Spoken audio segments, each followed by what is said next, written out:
YouTube ചാനലിൻ്റെ പുതിയ ക്ലാസ്സിലേക്ക് എല്ലാവർക്കും സ്വാഗതം. ഇന്നത്തെ ക്ലാസ്സിൽ നമ്മൾ ചർച്ച ചെയ്യാൻ പോകുന്നത് രണ്ടാം വർഷ അക്കൗണ്ടൻസിയുടെ പാർട്ട് ബി ഭാഗമായ കമ്പ്യൂട്ടറൈസ്ഡ് അക്കൗണ്ടിങ്ങിൻ്റെ ഒന്നാം അധ്യായമായ overview of computerised accounting system, അതിൻ്റെ ആദ്യത്തെ ഭാഗമാണ് ചർച്ച ചെയ്യുന്നത്.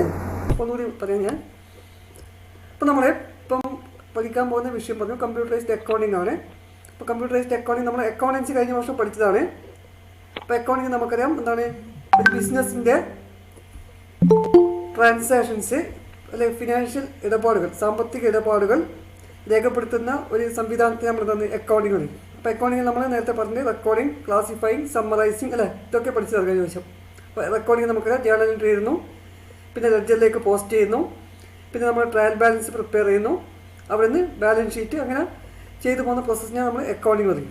ഇപ്പോൾ ഇവിടെ നമ്മൾ ചെയ്തത് കമ്പ്യൂട്ടറൈസ്ഡ് അക്കൗണ്ടിങ് ആണ്. അപ്പോൾ എന്താണ് കമ്പ്യൂട്ടറൈസ്ഡ് അക്കൗണ്ടിങ്? അപ്പോൾ നമ്മൾ നേരത്തെ മാനുവലായിട്ട് ചെയ്തിരുന്ന കാര്യങ്ങൾ ഒരു കമ്പ്യൂട്ടറിൻ്റെ സഹായത്തോടു കൂടി ചെയ്യുകയാണെങ്കിൽ അതിന് നമ്മൾ എന്താ പറയുക, സിമ്പിളായിട്ട് നമുക്ക് പറയാം കമ്പ്യൂട്ടറൈസ്ഡ് അക്കൗണ്ടിങ്. ഏറ്റവും സിമ്പിളായി നമ്മൾ പറയുകയാണെങ്കിൽ computerised accounting means preparation of accounts with the help of computers.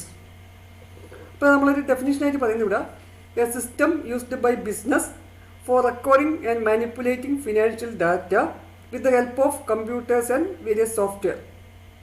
അതായത് വിവിധ സോഫ്റ്റ്വെയറുകളുടെ അതുപോലെ കമ്പ്യൂട്ടറിൻ്റെയും സഹായത്തോടെ ഫിനാൻഷ്യൽ ഡാറ്റ, സാമ്പത്തിക കണക്കുകൾ അല്ലെങ്കിൽ സാമ്പത്തിക വിവരങ്ങൾ റെക്കോർഡ് ചെയ്യും, അതിനെ നമ്മൾ മാനിപ്പുലേറ്റ് ചെയ്യുകയും ചെയ്യുന്ന ഒരു സിസ്റ്റത്തിനെ എന്താ പറയുന്നത്, ഒരു സംവിധാനത്തിനെ എന്താ പറയുക, കമ്പ്യൂട്ടറൈസ്ഡ് അക്കൗണ്ടിങ് സിസ്റ്റം. അപ്പോൾ നേരത്തെ നമ്മൾ മാനുവലായിട്ട് ചെയ്തിരുന്ന കാര്യങ്ങൾ എന്ത് ചെയ്യുന്നു, ഒരു കമ്പ്യൂട്ടറിൻ്റെ സഹായത്തോടു കൂടി ചെയ്യുന്നു. നമ്മൾ നേരത്തെ ജേർണൽ എൻട്രി എഴുതുന്നു അല്ലേ, ലെഡ്ജർ പ്രിപ്പയർ ചെയ്യുന്നു, ട്രയൽ ബാലൻസ് പ്രിപ്പയർ ചെയ്യുന്നു, trading and profit loss account, balance sheet, ഇതൊക്കെ പ്രിപ്പയർ ചെയ്യുന്നത് നമ്മൾ നേരത്തെ എന്താണ് മാനുവലായിട്ട് നമ്മൾ സ്വന്തം ചെയ്യുകയായിരുന്നു. അതിന് പകരം എന്ത് ചെയ്യുക, ഈ കാര്യങ്ങളൊക്കെ നമ്മൾ ഒരു കമ്പ്യൂട്ടറിൻ്റെ സഹായത്തോടു കൂടി ചെയ്യുകയാണെങ്കിൽ അപ്പോൾ അവിടെ നമ്മൾ ഉപയോഗിക്കുന്ന കമ്പ്യൂട്ടർ എന്താണ് കമ്പ്യൂട്ടറൈസ്ഡ് അക്കൗണ്ടിങ് സോഫ്റ്റ്വെയർ ഉണ്ടോ, അക്കൗണ്ടിങ് സോഫ്റ്റ്വെയറിൻ്റെ സഹായത്തോടു കൂടി ചെയ്യുന്ന പ്രോസസ്സിനെ നമ്മൾ കമ്പ്യൂട്ടറൈസ്ഡ് അക്കൗണ്ടിങ് സിസ്റ്റം എന്ന് പറയും. അപ്പോൾ നോക്കാം, use computers and accounting software packages to record, store and analysis financial data.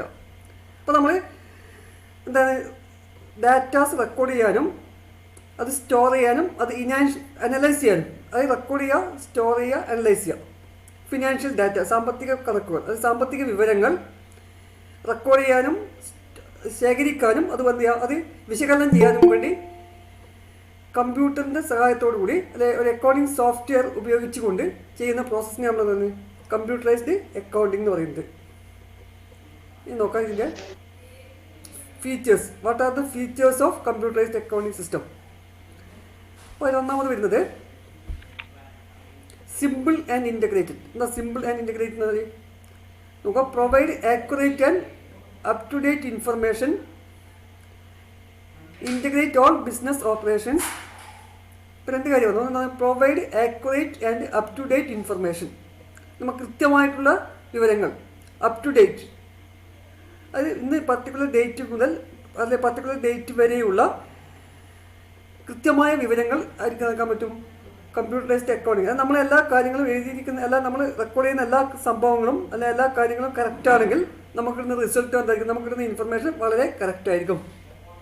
അതുപോലെ ഇൻ്റഗ്രേറ്റ് ഓൾ ബിസിനസ് ഓപ്പറേഷൻസ്, ബിസിനസ്സിൻ്റെ എല്ലാ പ്രവർത്തനങ്ങളെയും എന്ത് ചെയ്യും, ഏകോപിപ്പിക്കാൻ വേണ്ടി കമ്പ്യൂട്ടറൈസ്ഡ് അക്കൗണ്ടിങ്ങിന് സാധിക്കുന്ന പറയുന്നു. It integrate all business operations. രണ്ടാമത്തെ പറയുന്നത് transparency and control. Provide time to plan, നമുക്ക് കൃത്യമായി സമയം കിട്ടും അത് പ്ലാൻ ചെയ്യാൻ വേണ്ടി. ഇൻക്രീസ് ഡാറ്റ ആക്സസിബിലിറ്റി, അതായത് നമുക്ക് ഏത് ഡാറ്റ വേണമെങ്കിലും എപ്പോഴും എപ്പോൾ വേണമെങ്കിലും എന്ത് ചെയ്യാം, ലഭിക്കും. ഇപ്പോൾ നമ്മൾ മാനുവൽ അക്കൗണ്ടിങ് ആണെങ്കിൽ നമുക്ക് ഓരോ ഡാറ്റാസും നമ്മൾ ലഭിക്കണമെങ്കിൽ നമ്മൾ ഓരോ റെക്കോർഡുകളും പരിശോധിച്ച് അതിനകത്തുനിന്നും ഡാറ്റാസ് കളക്ട് ചെയ്യണം. ഇപ്പോൾ നമുക്ക് അതിൻ്റെ ആവശ്യമില്ല, നമ്മൾ ജസ്റ്റ് ഒരു കമാൻഡ് കൊടുത്തു കഴിഞ്ഞാൽ അല്ലെങ്കിൽ ഒരു ഇൻസ്ട്രക്ഷൻ കൊടുത്തു കഴിഞ്ഞാൽ നമ്മൾ നേരത്തെ റെക്കോർഡ് ചെയ്ത ഏത് ഡാറ്റാസും നമുക്ക് എന്ത് ചെയ്യാം, ഈസി ആയിട്ട് എടുക്കാൻ പറ്റുന്ന പറയും. അപ്പോൾ നമ്മൾ ഫോർ എക്സാമ്പിൾ ഇപ്പോൾ നമുക്ക് ക്യാഷ് ബുക്ക് വേണം. അപ്പോൾ ക്യാഷ് ബുക്ക് വേണം, നമ്മൾ ആ ക്യാഷ് ബുക്ക് എന്നുള്ള ഒരു ഓപ്ഷൻസ് എടുത്തു കഴിഞ്ഞാൽ നമുക്ക് എന്ത് ചെയ്യും, അന്ന് വരെയുള്ള ക്യാഷ് ബുക്ക് ലഭിക്കും. മനസ്സിലായോ? നമ്മൾ എപ്പോഴാണോ ഏത് ഡേറ്റിൽ വെച്ചാണോ നമ്മളൊരു റിപ്പോർട്ട്സ് തയ്യാറാക്കുന്നത് ആ ഡേറ്റ് വരെയുള്ള മുഴുവൻ ഇൻഫർമേഷൻ അവിടെ റെക്കോർഡ് ചെയ്തിട്ടുണ്ടാവും. ആ റെക്കോർഡിങ്സ് ആ ഇൻഫർമേഷൻ നമുക്ക് ഏത് സമയത്തും നമുക്ക് എന്താ ഈസി ആയിട്ട് ലഭിക്കുന്നുള്ളതാണ് ഇതിൻ്റെ ഒരു പ്രത്യേകത. നമുക്ക് ഈസി ആയിട്ട് എന്ത് ചെയ്യാം, എല്ലാ ഡാറ്റാസും ഈസി ആയിട്ട് ലഭിക്കുന്നുള്ളതാണ് ഇതിൻ്റെ ഒരു പ്രത്യേകത. നെക്സ്റ്റ് വരുന്നത് ആക്യുറസി ആൻഡ് സ്പീഡ്. അതായത് നമ്മൾ calculation is performed with high accuracy. എന്താണ്, എല്ലാ കാൽക്കുലേഷൻസും വളരെ ആക്യുറേറ്റ് ആയിരിക്കും, കണക്ക് വളരെ കറക്റ്റ്, കൂടുന്നതോ കിഴിക്കുന്നതോ അല്ലെങ്കിൽ മൾട്ടിപ്ലിക്കേഷൻ അങ്ങനെയുള്ള ഒരു തെറ്റും എന്തെയില്ല കമ്പ്യൂട്ടറിനകത്ത് വരില്ല. നമ്മൾ കൊടുക്കുന്ന ഡാറ്റാസ് എന്തായിരിക്കണം, കറക്റ്റ് ആയിരിക്കും. ഇപ്പോൾ ഫോർ എക്സാമ്പിൾ നമ്മൾ സെയിൽസ് 10,000 പകരം 1000 കൊടുത്തു കഴിഞ്ഞാൽ കമ്പ്യൂട്ടർ എന്തെങ്കിലും 1000 ആയിട്ട് അത് എടുക്കും. പക്ഷെ നമ്മൾ 10,000 കൊടുത്തു കഴിഞ്ഞാൽ എല്ലാ ഡാറ്റയും നമ്മൾ കൊടുക്കുന്ന എല്ലാ ഇൻഫർമേഷനും കറക്റ്റ് ആണെങ്കിൽ നമുക്ക് കിട്ടുന്ന റിസൾട്ട് എന്തായിരിക്കും, കറക്റ്റ് ആയിരിക്കും. അതുപോലെ സ്പീഡ്, വളരെ സ്പീഡായി നമുക്ക് ഇൻഫർമേഷൻ ലഭിക്കും. അല്ല നമ്മളിപ്പോൾ മാനുവൽ അക്കൗണ്ടിങ് ആണെങ്കിൽ നമ്മൾ എന്ത് ചെയ്യണം, ഈ ഓരോ അക്കൗണ്ടും തയ്യാറാക്കുമ്പോൾ നമുക്ക് ഒരുപാട് സമയമെടുക്കും. പക്ഷെ ഈ കമ്പ്യൂട്ടറിലാകുമ്പോൾ നമുക്ക് എന്താണ്, ഞാൻ നേരത്തെ പറഞ്ഞ പോലെ ഇപ്പോൾ ക്യാഷ് ബുക്കാണെങ്കിൽ ജസ്റ്റ് ക്യാഷ് ബുക്ക് നമ്മൾ ക്ലിക്ക് ചെയ്ത് കഴിഞ്ഞാൽ നമുക്ക് കിട്ടും, ആ സമയത്ത് തന്നെ ക്യാഷ് ബുക്ക് കിട്ടും. അത്രയും വളരെ സ്പീഡിലാണ് എന്ത് ചെയ്യുന്നത്, വർക്ക് ചെയ്യുന്നത്. അത് provides the data very faster than human beings. മനുഷ്യനേക്കാളും വളരെ സ്പീഡിൽ നമുക്ക് എന്ത് ചെയ്യും, ഓരോ ഡാറ്റാസും ലഭിക്കുന്നതാണ് അതിൻ്റെ പ്രത്യേകത. അപ്പോൾ മൂന്നാമത്തെ പറഞ്ഞാൽ ആക്യുറസി ആൻഡ് സ്പീഡ്. ഒന്ന്, നമുക്ക് കിട്ടുന്ന റിസൾട്ട് കറക്റ്റ് ആയിരിക്കും. രണ്ട്, വളരെ സ്പീഡും പെട്ടെന്ന് നമുക്ക് ലഭിക്കുകയും ചെയ്യുന്നതാണ് മറ്റൊരു പ്രത്യേകത. നെക്സ്റ്റ് ഫോർത്ത് വൺ വരുന്നത് സ്കെയിലബിലിറ്റി. സ്കെയിലബിലിറ്റി എന്ന് വെച്ചാൽ additional cost is required only for data entry operator applicable to all types of business. അതായത് എല്ലാ ടൈപ്പ് ബിസിനസ്സിലും എന്ത് ചെയ്യുക, ഈ കമ്പ്യൂട്ടറൈസ്ഡ് അക്കൗണ്ടിംഗ് സിസ്റ്റം ഉപയോഗിക്കാന്നുള്ളതാണ്. അതായത് it is small scale, large scale or medium scale. അപ്പോൾ ഏത് സ്കെയിലുള്ള അല്ലെങ്കിൽ ഏത് ലെവലിലുള്ള ബിസിനസ് ഓർഗനൈസേഷനും എന്ത് ചെയ്യുക, ഈ കമ്പ്യൂട്ടറൈസ്ഡ് അക്കൗണ്ടിംഗ് സിസ്റ്റം ഉപയോഗിക്കാൻ പറ്റും. അപ്പോൾ സ്കെയിലബിലിറ്റി എല്ലാ ബിസിനസ് സ്ഥാപനങ്ങൾക്കും ഇത് ഉപയോഗപ്രദമാണ്. അപ്പോൾ അവിടെ എന്താണ് വ്യത്യാസം, എന്താണ്, ഇപ്പോൾ വലിയ ഓർഗനൈസേഷനാണ് കൂടുതൽ ഡാറ്റ എൻട്രി ഉണ്ടാവും. അപ്പോൾ കൂടുതൽ ഡാറ്റ എൻട്രി ഓപ്പറേറ്റർ ആവശ്യം വരും. സ്മോൾ ഓർഗനൈസേഷൻ ആണെങ്കിൽ എന്ത് ചെയ്യും, കുറച്ച് ഡാറ്റാസ് എൻട്രി ഉണ്ടാവും. അപ്പോൾ അവർക്ക് കുറച്ച് ആളുകളെ ഡാറ്റ എൻട്രി ഓപ്പറേറ്ററായിട്ട് നിയമിച്ചാൽ മതി. അവർ വ്യത്യാസം മാത്രമേ വരുന്നുള്ളൂ.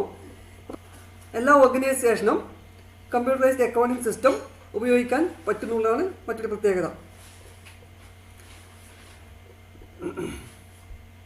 നെക്സ്റ്റ് വരുന്നത് reliability. It performs repeated operations accurate. അതായത് നമ്മൾ ഒരു കാര്യം തന്നെ എത്ര പ്രാവശ്യം ചെയ്താലും എന്തായിരിക്കും, ഒരേ റിസൾട്ട് തന്നെ വരിക. നമ്മളിപ്പോൾ ഒരു പ്രോഫിറ്റ് ലോസ് അക്കൗണ്ട് എടുത്തു, ഇത് കുറച്ച് കഴിഞ്ഞ് നമ്മൾ വീണ്ടും പ്രോഫിറ്റ് ലോസ് അക്കൗണ്ട് എടുത്തു കഴിഞ്ഞാലും റിസൾട്ട് എന്തെയില്ല, നമ്മൾ വേറെ പുതിയ ഡാറ്റാസൊന്നും എൻട്രി ചെയ്തിട്ടില്ലെങ്കിൽ മാറില്ല. അതായത് നമുക്ക് എന്താ പറയുക, റിലയബിളാണ്, നമ്മൾ വിശ്വസിക്കാൻ പറ്റുന്ന ഇൻഫർമേഷനാണ് ലഭിക്കുന്നത്. ഇപ്പോൾ reports generated are more reliable. കാരണം എന്താ, നമ്മളിപ്പോൾ മാനുവലായിട്ട് ചെയ്യുന്ന സമയത്ത്, ഫോർ എക്സാമ്പിൾ നമ്മൾ മാനുവലായിട്ട് ചെയ്യുകയാണെങ്കിൽ നമുക്ക് ചിലപ്പോൾ നമ്മൾ മാറ്റി ചെയ്യുന്ന സമയത്തോ അല്ലെങ്കിൽ ലെഡ്ജർ പോസ്റ്റ് ചെയ്യുന്ന സമയത്തോ അല്ലെങ്കിൽ ടോട്ടൽ ചെയ്യുന്ന സമയത്തോ അല്ലെങ്കിൽ അക്കൗണ്ട് ബാലൻസ് ചെയ്യുന്ന സമയത്തൊക്കെ എന്ത് ചെയ്യാം, മിസ്റ്റേക്ക് വരാനുള്ള സാധ്യത അല്ലേ. മനുഷ്യന്മാർ ചെയ്യുമ്പോൾ ചിലപ്പോൾ എന്ത് ചെയ്യാം, നമ്മൾ ആഡ് ചെയ്യുന്ന സമയത്തോ അല്ലെങ്കിൽ ലെസ് ചെയ്യുന്ന സമയത്തോ ഒക്കെ എന്ത് ചെയ്യും, ചിലപ്പോൾ വ്യത്യാസങ്ങളോ മിസ്റ്റേക്സോ വരാം. പക്ഷേ ഇവിടെ എന്തുണ്ടാവില്ല, അങ്ങനെയുള്ള ഒരു മിസ്റ്റേക്സും ഉണ്ടാകില്ല. നമ്മൾ കൊടുക്കുന്ന ഡാറ്റ കറക്റ്റ് ആണെങ്കിൽ നമുക്ക് കിട്ടുന്ന എല്ലാ ഇൻഫർമേഷനും എന്തായിരിക്കും, റിലയബിൾ ആയിരിക്കും, വിശ്വാസയോഗ്യമായിരിക്കും. അപ്പോൾ reliability is another feature of computerized accounting system. Next വരുന്നത് components of computerized accounting system. അപ്പോൾ ഇതിൻ്റെ കോമ്പണൻസ്, ഇതിൻ്റെ പാർട്സ് എന്തൊക്കെയാണ് ഇതിൻ്റെ ഭാഗങ്ങൾ, പ്രധാനപ്പെട്ട ഭാഗങ്ങൾ എന്തൊക്കെയാണ്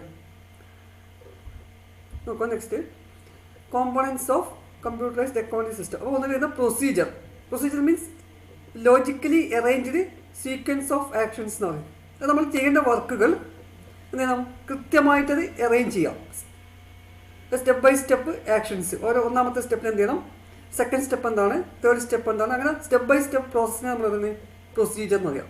അപ്പോൾ നമ്മളിപ്പോൾ ആദ്യം എന്താണ്, നമ്മളിപ്പം ചെയ്യുമ്പോൾ നേരത്തെ നമ്മൾ പറഞ്ഞ പോലെ നമ്മൾ മാനുവൽ അക്കൗണ്ടിങ് നമ്മൾ ആദ്യം ജേണൽ എൻട്രി ചെയ്യുന്നു അല്ലേ, പിന്നെ ലെഡ്ജറിലേക്ക് പോസ്റ്റ് ചെയ്യുന്നു, പിന്നെ അത് ബാലൻസ് ചെയ്യുന്നു, അങ്ങനെ സ്റ്റെപ്പ് ബൈ സ്റ്റെപ്പ്. ആ സ്റ്റെപ്പ് ബൈ സ്റ്റെപ്പ് നമ്മൾ എന്ത് ചെയ്യണം, കമ്പ്യൂട്ടറിന് ഇൻസ്ട്രക്ഷൻസ് കൊടുക്കണം. പക്ഷെ നമ്മളിവിടെ എന്താണ്, നമ്മളിപ്പോൾ കമ്പ്യൂട്ടർ ബേസ്ഡ് അക്കൗണ്ടിങ്ങിൽ നമ്മൾ അതിനുള്ള പ്രത്യേക സോഫ്റ്റ്വെയർ ഉണ്ടാവും. അപ്പോൾ നമ്മളതിൻ്റെ ആ ഡാറ്റ എൻട്രി മാത്രമേ ചെയ്യേണ്ട ആവശ്യമുള്ളൂ. പക്ഷേ നമ്മളൊരു സോഫ്റ്റ്വെയർ ഡെവലപ്പ് ചെയ്യുന്ന സമയത്ത് എന്ത് ചെയ്യണം, അതിൻ്റെ പ്രൊസീജിയേഴ്സ് എന്തൊക്കെയാണ് അതിൻ്റെ സ്റ്റെപ്സ്, ആദ്യം എന്താ ചെയ്യേണ്ടത്, രണ്ടാമത് എന്ത് ചെയ്യണം, അതിനുള്ള കൃത്യമായ സ്റ്റെപ്സ് കൊടുക്കുന്നതിന് നമ്മൾ എന്ത് ചെയ്യുക, പ്രൊസീജിയർ എന്ന് പറയുക. അപ്പോൾ ആ പ്രൊസീജിയർ വെച്ചിട്ടാണ് എന്ത് ചെയ്യുന്നത്, they prepare the software.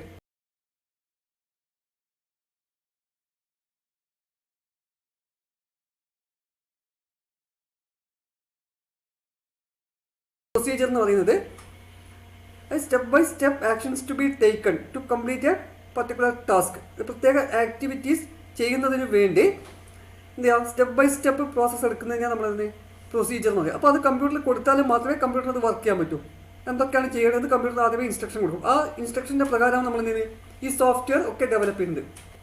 Second one is data. Data എന്ന് പറയുമ്പോൾ ഇവിടെ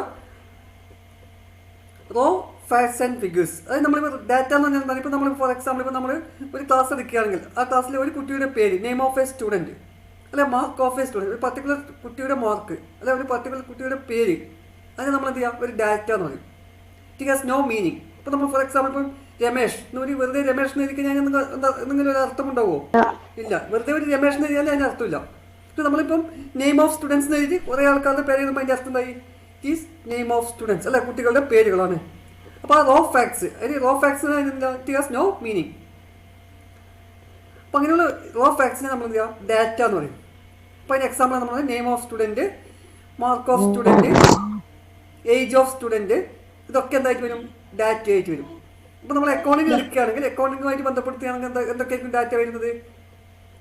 ഇപ്പോൾ പർച്ചേസ്, അല്ലേ, സെയിൽസ്, അതൊക്കെ എന്താണ്, ഡാറ്റയാണ്. അപ്പം ഡെയിലി ഉണ്ടാകുന്ന സെയിൽസ്, ഓരോ ദിവസവും ഉണ്ടാകുന്ന സെയിൽസ്, അല്ല ഓരോ ദിവസവും ഉണ്ടാകുന്ന പർച്ചേസ്, അങ്ങനെയൊക്കെ നമുക്ക് എന്തായിട്ട് പറയാം, ഡാറ്റ എന്ന് പറയാം.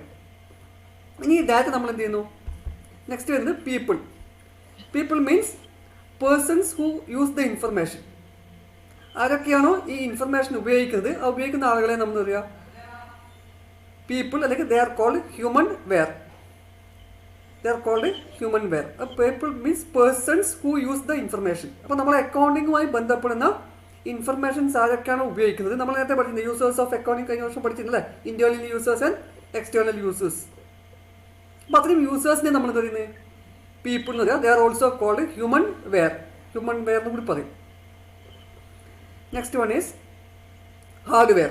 Hardware means physical components. ഈ കമ്പ്യൂട്ടറിൻ്റെ CPU, മോണിറ്റർ, കീബോർഡ്, ഇങ്ങനെ വരുന്ന സാധനങ്ങളെ നമ്മൾ എന്ത് ചെയ്യാം, ഹാർഡ്വെയർ എന്ന് പറയും. Which can be seen and touch. നമുക്ക് കമ്പ്യൂട്ടറിൽ കാണാൻ പറ്റുന്ന ഭാഗങ്ങളെയാണ് നമ്മൾ എന്ത് ചെയ്യാം, ഹാർഡ്വെയർ എന്ന് പറയാം. Physical components. Hardware means the physical components which can be seen and touch. നമുക്ക് കാണാനും തൊടുവാനും ടച്ച് ചെയ്യാനും പറ്റുന്ന കമ്പ്യൂട്ടറിൻ്റെ ഭാഗങ്ങളെ നമ്മൾ എന്താ പറയുന്നത്, ഹാർഡ്വെയർ എന്ന് പറയാം. അതിന് നമുക്ക് എക്സാമ്പിൾ ആണ് CPU, central processing unit, monitor, keyboard, mouse, ഇതൊക്കെ എന്തായിട്ട് വരും, ഹാർഡ്വെയർ ആയിട്ട് വരും. ഇതൊക്കെ നിങ്ങൾ കഴിഞ്ഞ മുൻ ക്ലാസ്സുകളൊക്കെ പഠിച്ചതായിരിക്കും. Next one is software. Software means programs, instructions given to computer. കമ്പ്യൂട്ടറിന് കൊടുക്കുന്ന നിർദ്ദേശങ്ങളെ നമ്മൾ എന്താ ചെയ്യുക, സോഫ്റ്റ്വെയർ എന്ന് പറയും. അത് നേരത്തെ പറഞ്ഞത് പ്രൊസീജിയർ, നമ്മൾ എഴുതുമ്പോൾ പ്രൊസീജിയർ എഴുതാൻ വേണ്ടി ഉപയോഗിക്കുന്നതാണ് സോഫ്റ്റ്വെയർ. അപ്പോൾ എന്തൊക്കെയാണ് കാര്യങ്ങൾ ചെയ്യേണ്ടത്, ഫസ്റ്റ് എന്ത് ചെയ്യണം, രണ്ടാമത് ചെയ്യണം, മൂന്നാമത്, ഓരോ സ്റ്റെപ്പ് ബൈ സ്റ്റെപ്പായിട്ട് നമ്മൾ എന്ത് ചെയ്യും, ഇൻസ്ട്രക്ഷൻസ് കൊടുക്കും കമ്പ്യൂട്ടറിന്. That instructions are called program. അപ്പം പ്രധാനമായിട്ടും 5 ഭാഗങ്ങളാണ് നമ്മുടെ കമ്പ്യൂട്ടറൈസ്ഡ് അക്കൗണ്ടിങ് സിസ്റ്റത്തിനുള്ളത്. അപ്പോൾ കമ്പ്യൂട്ടറൈസ്ഡ് അക്കൗണ്ടിങ് സിസ്റ്റത്തിന് പ്രധാനമായിട്ടും 5 ഭാഗങ്ങളാണ്. ഒന്ന് ആദ്യം നമ്മൾ പറഞ്ഞു എന്താണ്, പ്രൊസീജിയർ. രണ്ടാമത് ഡാറ്റ. മൂന്നാമത് പീപ്പിൾ ഓർ ഹ്യൂമൻ വെയർ. നാലാമത് ഹാർഡ്വെയർ.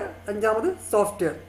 അപ്പോൾ ഇതിനെ നമ്മൾ എന്താ പറയുന്നത്, കമ്പ്യൂട്ടറൈസ്ഡ് അക്കൗണ്ടിങ് സിസ്റ്റം എന്ന് പറയും. അപ്പോൾ ഇതെല്ലാം കൂടി ചേർന്ന് കഴിഞ്ഞാൽ കമ്പ്യൂട്ടറൈസ്ഡ് അക്കൗണ്ടിങ് സിസ്റ്റം എന്ന് പറയുക. Computerised accounting system includes procedure, data, people, hardware and software. Data and information. അതെന്താണ് ഡാറ്റ, എന്താണ് ഇൻഫർമേഷൻ? നമ്മൾ നേരത്തെ ഡാറ്റ നമ്മൾ പറഞ്ഞു. ഡാറ്റ എന്താണെന്ന് നമ്മൾ നേരത്തെ പറഞ്ഞത് എന്താണ്, data means raw facts and figures, അല്ലേ. അപ്പോൾ നമ്മൾ 20 എന്ന് പറഞ്ഞ ഒരു നമ്പറാണ്, 30 എന്ന് പറഞ്ഞാൽ വേറൊരു നമ്പറാണ്. വെറുതെ നമ്മൾ 20 എന്ന് എഴുതി വെച്ചുകൊണ്ട് അതിനകത്ത് മീനിങ് ഉണ്ടാവുമോ? നമ്മൾ വെറുതെ ഒരു 20 എന്നുള്ളൊരു നമ്പർ എഴുതി കഴിഞ്ഞാൽ അതിന് എന്തെങ്കിലും മീനിങ് ഉണ്ടാവുമോ? ഇല്ല. അതേപോലെ 30 എന്നുള്ള വേറൊരു നമ്പറാണ്. പക്ഷേ 20 × 30, 20 × 30, 20 + 30, അല്ലേ. 20 + 30 എന്താവും, 50 ആവും. അപ്പോൾ 50 എന്ന് പറഞ്ഞാൽ അതിനൊരു വാല്യൂ വന്നു. അപ്പോൾ 20ഉം 30ഉം കൂടി ആഡ് ചെയ്യുമ്പോൾ നമുക്ക് തന്നു 50 ലഭിക്കുന്നു, അല്ലേ. അപ്പോൾ അതിന് നമ്മൾ എന്ത് ചെയ്യും, ഇൻഫർമേഷൻ പറയും. അപ്പോൾ processed data is called information. Smallest element of a unit of data is called data item. അതിൻ്റെ ഏറ്റവും ചെറിയ എലമെൻറ്റ്, ഇപ്പോൾ നമ്മൾ നേരത്തെ പറഞ്ഞത് നെയിം എന്നുള്ളത് ഒരു ചെറിയ എലമെൻ്റാണ്. ഇപ്പോൾ ഒരാളുടെ പേര്, അങ്ങനെയുള്ള കാര്യങ്ങൾ നമ്മൾ എന്ത് ചെയ്യും, ഡാറ്റ ഐറ്റം പറയും. ഇപ്പോൾ നമ്മൾ അക്കൗണ്ടിങ് ആണ് accounting name, cash account, purchase account, sales account, ഇതൊക്കെ നമ്മൾ എന്താണ് ഡാറ്റ ഐറ്റം എന്ന് പറയാം. They are called data items. അപ്പോൾ ഡാറ്റ ഐറ്റംസ് അല്ലെങ്കിൽ ഡാറ്റ എലമെന്റ് എന്ന് പറയുന്നതാണ് smallest named unit of a data. ഏറ്റവും ചെറിയ യൂണിറ്റ് ഓഫ് ഡാറ്റയാണ് നമ്മൾ എന്താ പറയുക ഡാറ്റ എലമെന്റ് അല്ലെങ്കിൽ ഡാറ്റ ഐറ്റം എന്ന് പറയുന്നത്. അതിൻ്റെ എക്സാമ്പിൾ നമുക്ക് പറയുന്നത് account name, account code etcetera. ഇപ്പോൾ നമ്മൾ നോക്കുക അക്കൗണ്ടിങ് സൈക്കിൾ.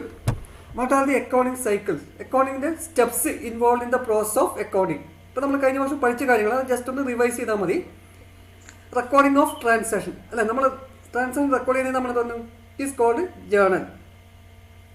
പിന്നെ അത് രണ്ടാമത് റെക്കോർഡിംഗ് ഓഫ് ട്രാൻസാക്ഷൻ. നമ്മളത് ആദ്യം എല്ലാ ട്രാൻസാക്ഷനും എന്ത് ചെയ്യണം ജേർണലിൽ റെക്കോർഡ് ചെയ്യണം. അപ്പോൾ ആ റെക്കോർഡ് ചെയ്യുന്ന പ്രോസസ്സിന് നമ്മൾ പറയുന്ന പേരാണ് ജേർണലൈസിങ്. നമ്മൾ കഴിഞ്ഞ വർഷം പഠിച്ചതാണ് അല്ലേ. അപ്പോൾ first step in the cycle of accounting cycle is recording of transaction. We use journal. രണ്ടാമത് പോസ്റ്റിംഗ് ഓഫ് ജേർണൽ എൻട്രീസ്. ഈ ജേർണൽ എൻട്രീസ് നമ്മൾ എന്ത് ചെയ്യുന്നു അക്കൗണ്ടുകളിലേക്ക് പോസ്റ്റ് ചെയ്യുന്നു. That process is called ledger posting. Second step is ledger posting. Then preparation of trial balance. Third step is preparation of trial balance. ഇതൊക്കെ നമ്മൾ കഴിഞ്ഞ വർഷം പഠിച്ച കാര്യങ്ങളാണ്. Then passing adjusting entries. അതായത് നമ്മൾ ചില അഡ്ജസ്റ്റിംഗ് എൻട്രീസ് പാസ് ചെയ്യും. ഇപ്പോൾ ക്ലോസിംഗ് സ്റ്റോക്ക് അഡ്ജസ്റ്റ് ചെയ്യണം, അതുപോലെ ഡിപ്രീസിയേഷൻ അഡ്ജസ്റ്റ് ചെയ്യണം അല്ലേ, provision for bad and doubtful debts adjust ചെയ്യണം. ഇതൊക്കെ നമ്മൾ എന്ത് ചെയ്യും അഡ്ജസ്റ്റ്മെൻറ്റ് എൻട്രീസ് പാസ് ചെയ്യും. Then after that preparation of adjusted trial balance. Adjust ചെയ്ത ട്രയൽ ബാലൻസ് പിന്നീട് പ്രിപ്പയർ ചെയ്യുന്നു.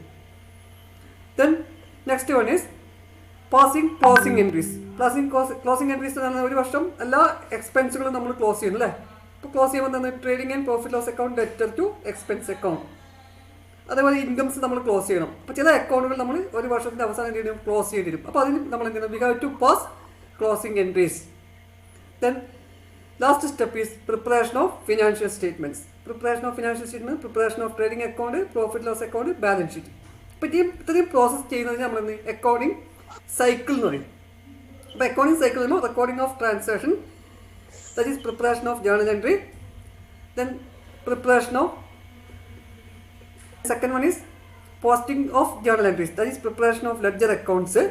Then preparation of trial balance, passing adjustment entries, then preparation of adjusted trial balance, then passing closing entries, and last one is preparation of financial statements. ഇത്രയും കാര്യങ്ങൾ നമ്മൾ accounting cycle എന്ന് പറയുന്നത്.